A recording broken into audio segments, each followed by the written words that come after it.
a contrast, the protest against the Iranian Ayatollahs.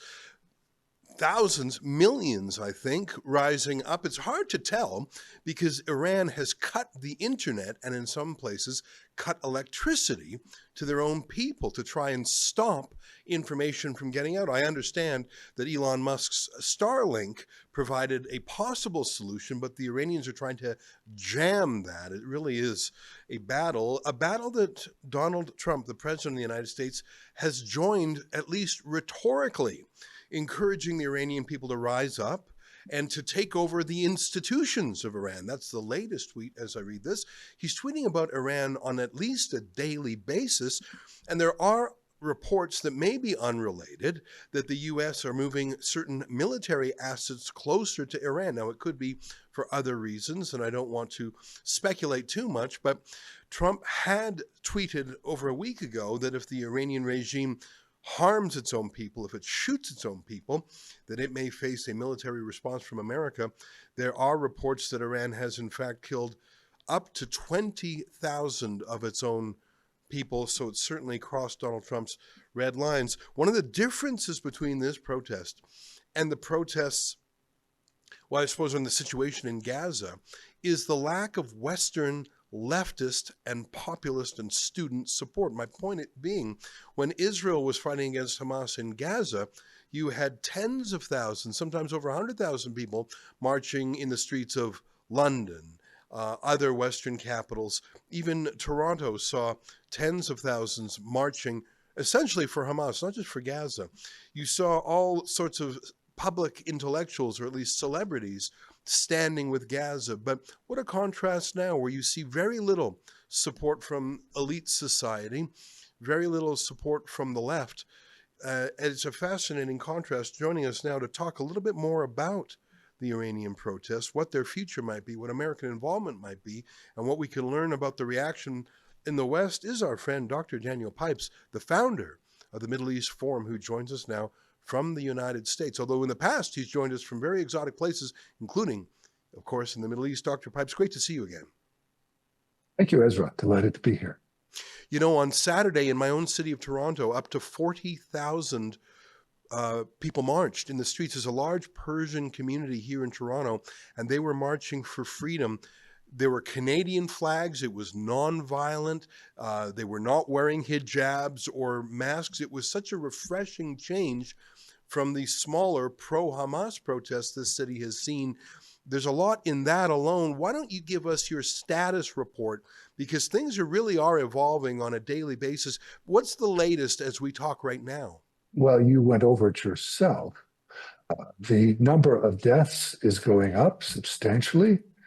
The regime is using its other means, such as control of the internet, the electricity, to try and control the protests, the rebellion, the revolt, the revolution. The United States is evolving in directions that are somewhat unpredictable. As you mentioned, troops are being moved to the region. The president has canceled prospective meetings with the Iranian regime. He has spoken very ferociously about the end of the regime. I would say after close to half a century, it looks like the Islamic Republic of Iran is about to fall. I think the chances are well over 50% that it's going to fall. Besides the revolutionary activity is the harrowing economic circumstance. Let me point out one fact. Water is in short supply. People are turning on their taps and finding a hiss and no water. This will drive people onto the streets. This will drive people to say, down with the dictator, down with Khamenei. So I think this is different. And generally there's a consensus that this time is different. It may not happen this time, but we're getting closer and closer to the end of the regime.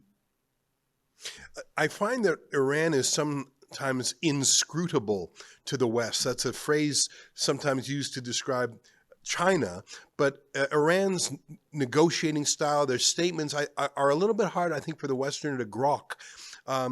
what they react to, what they don't. But I've got to think that Donald Trump's startling raid over Caracas, Venezuela, 2 hours total time on the ground, where they seized Maduro and his wife without suffering a single casualty while dispatching about 100 Cuban and Venezuelan bodyguards, defying high-tech radars provided by China. I've got to think that that really landed with all sorts of American enemies around the world, from Havana to Tehran. And I mean, Israel was able to penetrate a lot of Iranian airspace. Imagine what America could do if it unleashed all its technology. What do you think Iran thinks? What do you think Iran thinks of Trump's statements? I mean, I find Iran's messages hard to understand. What do you think they think? Just one footnote, the Israelis not only were successful in the air, but they also managed to assassinate a number of leaders, military, political, and scientific, in Iran. They had deep knowledge of what was going on there, which must be frightening for the leadership. I think the leadership is scared. There are reports, one, that Khamenei has got a plan B to escape to Russia. There are reports that the military, the IRGC, the Islamic Republic Guard Corps, is thinking about getting rid of Khamenei and replacing him with someone who's more competent. In other words, there are reports that there is turmoil within the leadership. They're just reports, nothing is for sure, but it does make sense that they are in crisis. They have a population that's rising up against them, and not only rising up against them, but calling for the son of the last Shah to replace the Ayatollah as the leader of Iran, at least interim leader. I mean, how much more humiliating can it get? Almost a half century later, to have the population, which once rose up against the Shah, now calling for the Shah's son to take the place of the Islamic Republic. I think they're in crisis, in short. They are in turmoil, and they don't quite know which way to go. You know, one of the most interesting things about the Venezuelan affair, if I may, is that there are no Americans on the ground. I mean, I'm sure there's some CIA and some special operatives on the ground, but it was not an invasion. It was a 2-hour snatch of the boss, and America is now working with the remains of the regime to effect change, basically by saying, if you don't do what we now ask, release political prisoners, reform how you make and sell oil, wink, wink, nudge, nudge, we'll knock you out too. And so he's actually working with the husk of the Maduro regime. Maduro's son was there when Maduro's deputy was sworn in. I mean, it's sort of incredible. Trump is using the body of Maduro's dictatorship to do his reform.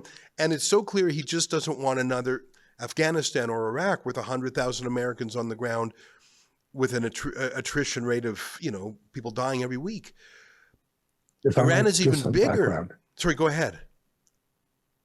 The United States and its allies did something absolutely extraordinary in the aftermath of World War II in countries like Germany, Italy, and Japan. It nation built. It reconstructed those countries with enormous success. All three are democratic and prosperous. This became the default. This unique, unprecedented act. No one had ever done this before. No one had a Marshall Plan or its equivalent in Japan of helping the defeated foe come back. This became the default. This just became what Americans did, whether it be in Panama or Kuwait or Afghanistan or Iraq. But the difference was, well, there are many differences, but most importantly, Japan, Italy, and Germany were world-shaking aggressors, and we had defeated them in a world-shaking war. Iraq and Afghanistan were nothing like that. And so Americans didn't have the same energy, same will to impose a new regime, a new order in these countries. And so they failed. Trillions of dollars were spent, thousands of lives were lost. To no effect. The Taliban are back in Afghanistan. Saddam Hussein is not back, but it's pretty wretched in Iraq. So there's a great disillusionment in the United States with this old pattern going back to 1945. And what Trump did in Venezuela was invent something new, startling. I mean, I was shocked when he dissed the opposition leader. I couldn't believe my ears. But his team came up with an idea, an alternative, which you just described, of working with the regime, not getting rid of it, not taking over, not bringing in the opposition, but working with the old team.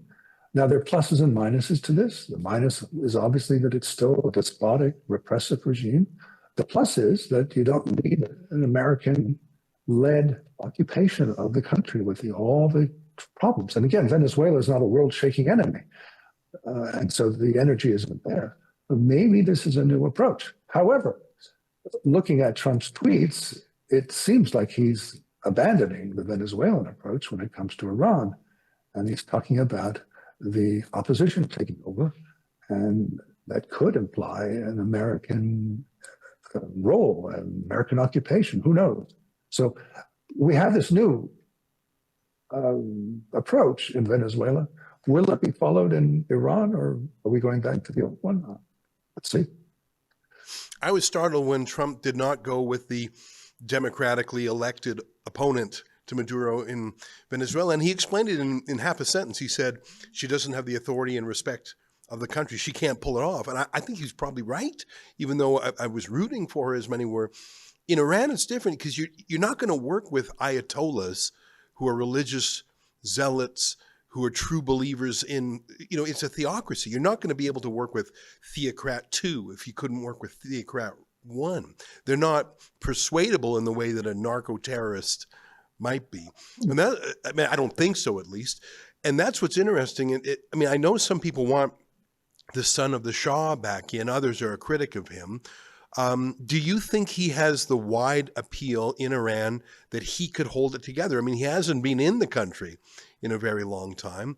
He's sort of a government in exile, and some would say he doesn't have a connection.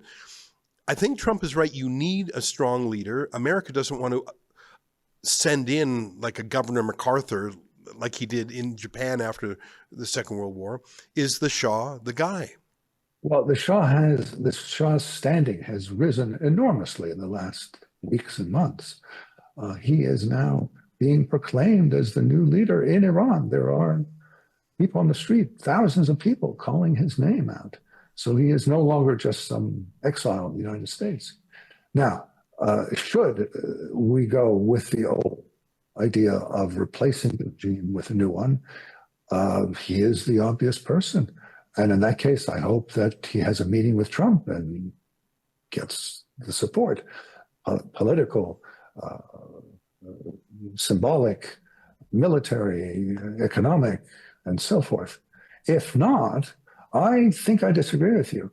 If the crew in Venezuela, who are profoundly anti-American, the new leader is the daughter of a man who kidnapped an American businessman and died under torture as a result. She hates the United States. If she's willing to work with the United States, why not some random Ayatollah or some leader of the IRGC?